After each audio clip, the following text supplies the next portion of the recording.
Today's topic is one that almost everyone working with Power BI has heard of, but hardly anyone can actually explain. What exactly is DAX? Is it just Excel formulas inside Power BI, or is it something completely different? Here's the thing, most people think DAX is basically Excel formulas with a different name, but it isn't. DAX is a whole different way of thinking about calculations. And if you try to treat it like Excel, you'll end up frustrated and confused, wondering why your numbers don't add up.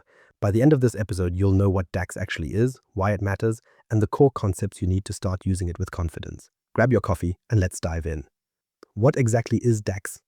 DAX stands for Data Analysis Expressions, and it's the formula language used inside Power BI, Power Pivot in Excel, and SQL Server analysis services. Think of it as the engine that powers your calculations behind the scenes. DAX isn't new.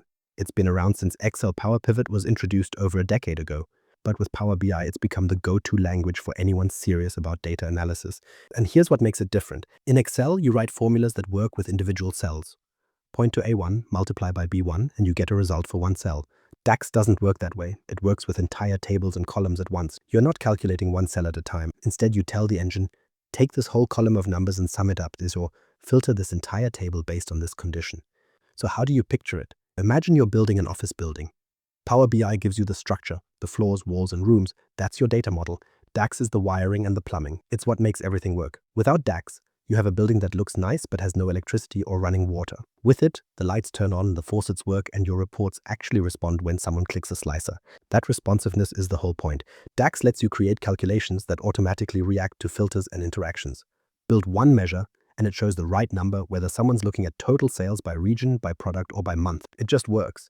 But to use it well, you need to understand the two main ways to work with DAX. Let's break those down. The two worlds. Calculated columns versus measures.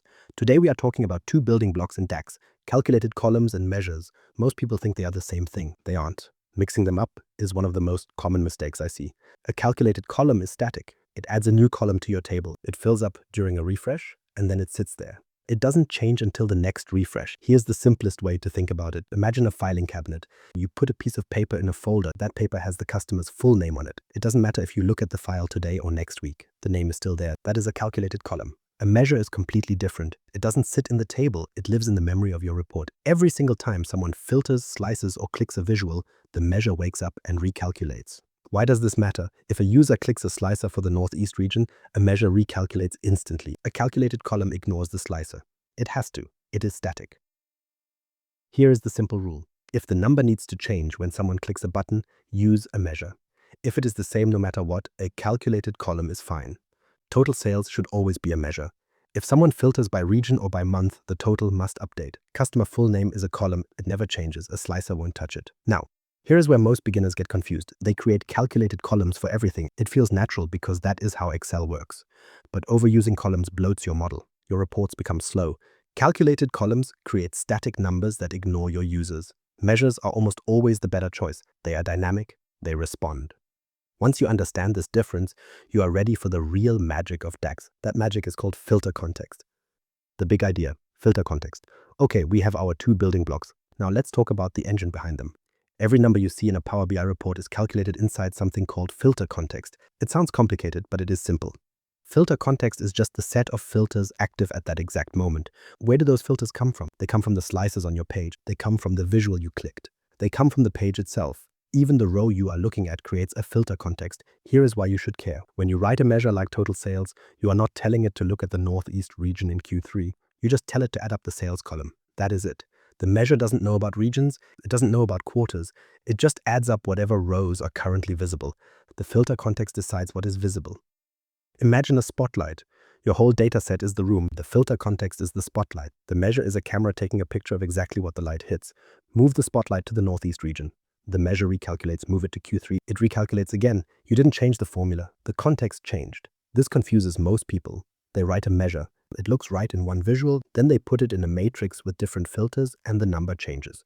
They think something is broken. It is not broken. That is exactly what a measure is supposed to do. It is dynamic. This is the real power. You write one formula and it works for every possible filter combination in your entire report. One formula, infinite answers. But you must be careful. If you don't know what filters are active, you won't understand your number. You need to trace the spotlight. Get comfortable with filter context and you unlock the real power of DAX. And that brings us to the star of the show. The calculate function, the most important function, calculate. Welcome back. Today's knowledge nugget is about the single most important function in DAX. It's called calculate. If you only master one function, make it this one.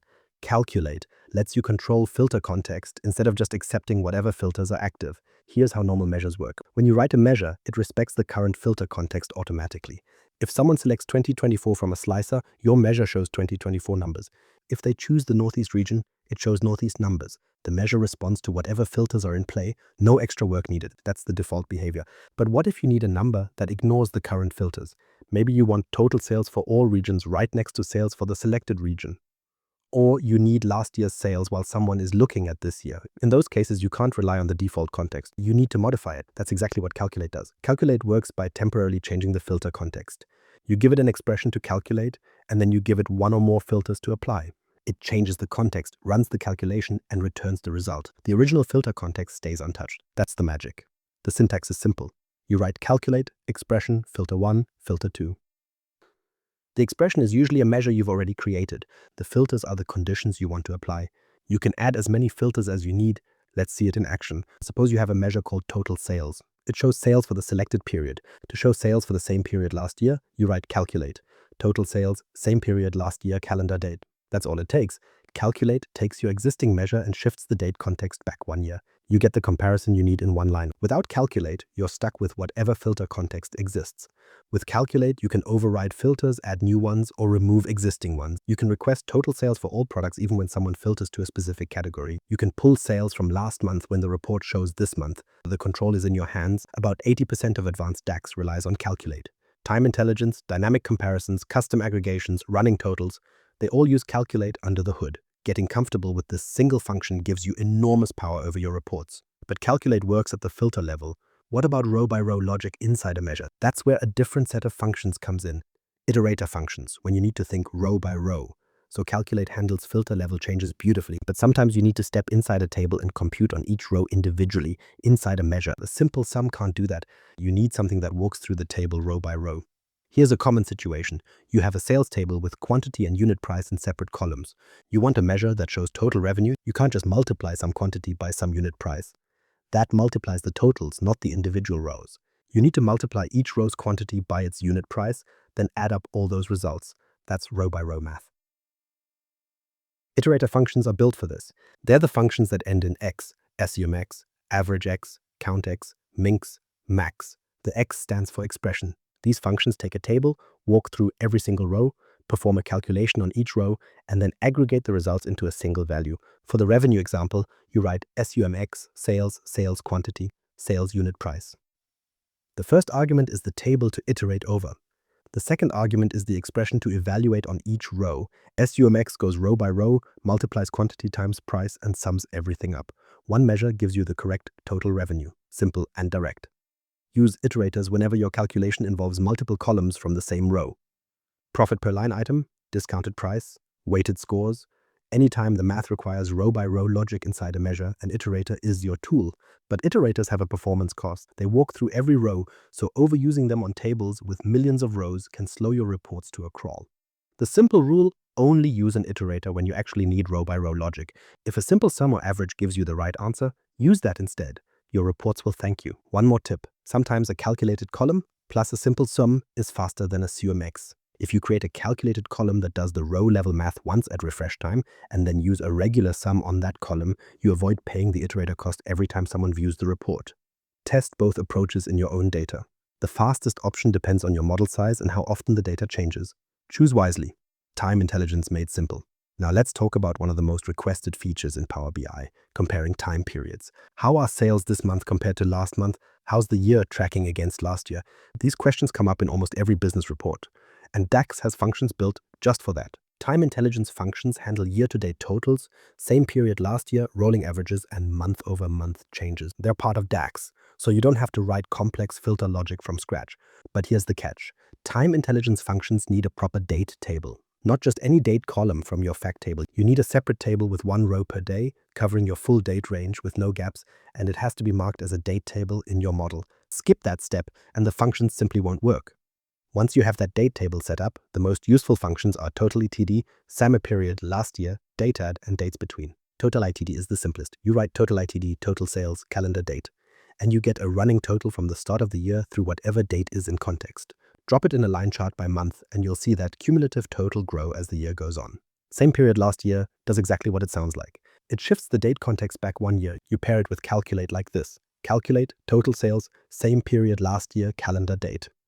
Now you have last year's sales sitting right next to this year's numbers for easy comparison. Data is even more flexible. It lets you shift by days, months, quarters, or years. You can compare this quarter to the same quarter 2 years ago, or see last month's numbers by using -1 month. It's the Swiss Army knife of time shifting. The most common mistake people make is forgetting to mark their date table. You can have a perfect date table with every day from 2020 through 2030, but if you don't mark it as a date table in the model, the functions will return errors or blanks. It's a simple setting. Right-click the table, choose Mark as Date Table, and pick the date column. Do that once and everything starts working. Another mistake is using time intelligence functions on a date column inside your fact table instead of a dedicated date table. The functions expect a continuous, gap-free date range, and fact tables almost never have that. So build a proper date table, mark it, and your time intelligence will work smoothly. Common beginner pitfalls. Even with the right functions, beginners still hit common traps. Let me walk you through the biggest ones so you can avoid them from day one. The number one source of bugs in DAX is confusing row context with filter context. Earlier we talked about how calculated columns create row context, evaluating one row at a time, while measures use filter context based on whatever filters are active. Beginners often write a measure as if it has access to individual rows, then wonder why the results are wrong. If your measure needs to see individual rows, use an iterator function. If not, keep it simple. The second big mistake is using calculated columns when a measure would work. Calculated columns feel familiar because you can see the values in the table, but every calculated column makes your model larger and refreshes slower. Before adding one, ask yourself, does this value need to change when someone filters the report? If yes, it should be a measure. Another trap is ignoring the data model itself. DAX doesn't work in isolation. It depends on the relationships between your tables. If your model has weak relationships, wrong cardinality, or missing join keys, your DAX formulas will fail silently. You'll get numbers that look plausible but are actually wrong. The fix isn't better DAX. Fix your model first. Then there's misusing calculate. Beginners add multiple filters inside calculate without realizing they might cancel each other out. For example, a filter for sales for 2024 and another for sales from last year conflict, and the result won't be what you expect. Each filter inside calculate should have a clear purpose. If you're not sure what it's doing, test it in isolation first. One more common mistake is not using variables. Variables declared with VIR let you store intermediate results and reuse them later in the same measure. Without them, you repeat the same calculation multiple times in one formula, making your code harder to read, harder to debug, and slower to run. Get in the habit of using VR early. It will save you hours of frustration. And finally, always validate your measures in different contexts. A measure that works perfectly in a card visual might break in a matrix total. That's because the total row evaluates in a different filter context than the detail rows. Test your measures in tables, in cards, in matrices, and with different slicer combinations. If a measure holds up across all those scenarios, you know it's solid. Putting it all together. All right, let's walk through a real example that pulls everything together.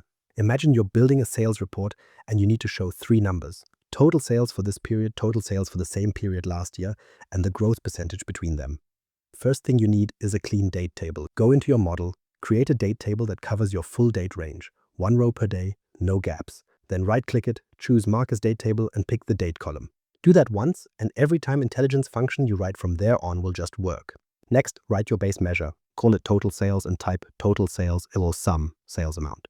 That's the foundation, and every other calculation will build on this one simple line. Then you write the prior year measure. Use calculate with same period last year. It looks like this. Prior year sales equals calculate total sales, same period last year, calendar date. Now you've got current year sitting right next to last year. Now the growth percentage. Use divide to handle cases where last year's sales might be 0, and they will be.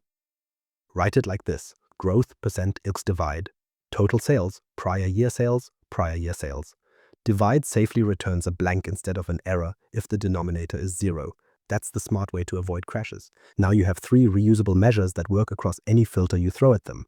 Drop them into a table by product, by region, by month. They'll respond correctly every single time. That's the whole point. Build on a clean model, master a handful of core functions, and the rest falls into place. So don't try to write complex DAX on day one. Get your model right first. Learn the basics. Measures, filter context, calculate. And you'll solve most business problems with just a few lines of code. So here's where we land. You know what DAX is, why filter context matters, and how calculate and iterator functions do their thing. You've seen the common traps and how to step around them. And we walked through a real example that ties it all together. The real power of DAX isn't about memorizing 100 functions. It's about clean data modeling and a few core patterns. Get the model right and the DAX becomes almost obvious. Here's what I'd suggest you try. Open Power BI. Build a simple model with a date table, a sales table, and a product table. Then write one measure each day for a week. Start with total sales, add prior year sales, add growth percentage, then try a running total. By the end of the week, you'll be writing measures without even thinking about it. That's how it clicks. If this episode helped, subscribe and keep building that knowledge. Next time, we'll talk about debugging DAX when things go wrong. Because they will, and knowing how to fix them is half the battle. See you then.